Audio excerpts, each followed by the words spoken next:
নিরাপদ। এই সরকার নিজেরাই ঝুঁকির মধ্যে রয়েছে।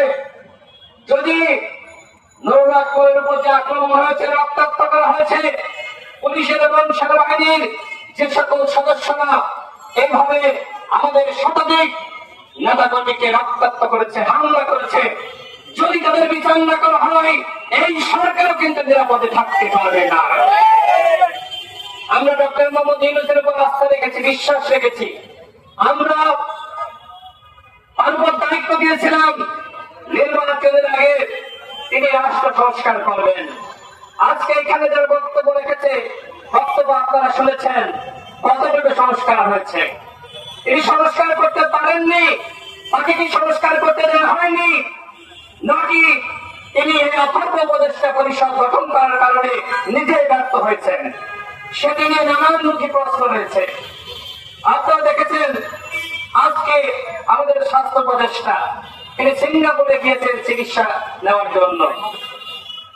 সিঙ্গাপুরে গিয়েছেন, তিনি একজন ক্যান্সারে আক্রান্ত মানুষ।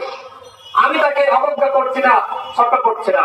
হয়তো যেখানে তার চিকিৎসা দিতে হয়েছিল তিনি ফলো করার জন্য গিয়েছেন।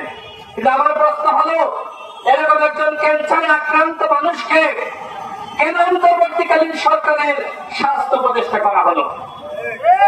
ঢাকা মেডিকেলে যান, ঢাকা শহরে অন্যান্য মেডিকেলে যান, দেখবেন সিঁড়ি দিয়ে উঠার যে জায়গা সেখানেও খালি নাই, ফ্লোরে ফ্লোরে রুগী, কোন ব্যবস্থাপনা নাই।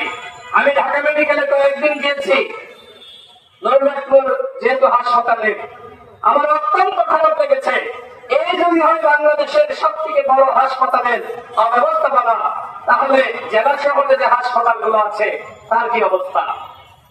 অন্তর্বর্তীকালীন সরকার যদি অন্তত চিকিৎসা খাত এবং স্বাস্থ্য খাতের আমূল পরিবর্তন করতে পারত, তাহলেও এই সরকারকে মানুষ ধন্যবাদ দিত। কিন্তু শিক্ষা খাতের কোন পরিবর্তন হয় নাই। হ্যাঁ, ডাকসু হয়েছে, জাকসু হয়েছে, আগামীতে আরো অনেক কিছু হবে, কিন্তু আদৌ কি ছাত্র রাজনীতির গুণগত কোন পরিবর্তন হয়েছে? পরিবর্তন হয় নাই। শিক্ষা ব্যবস্থার কোন পরিবর্তন হয়েছে? পরিবর্তন হয় নাই।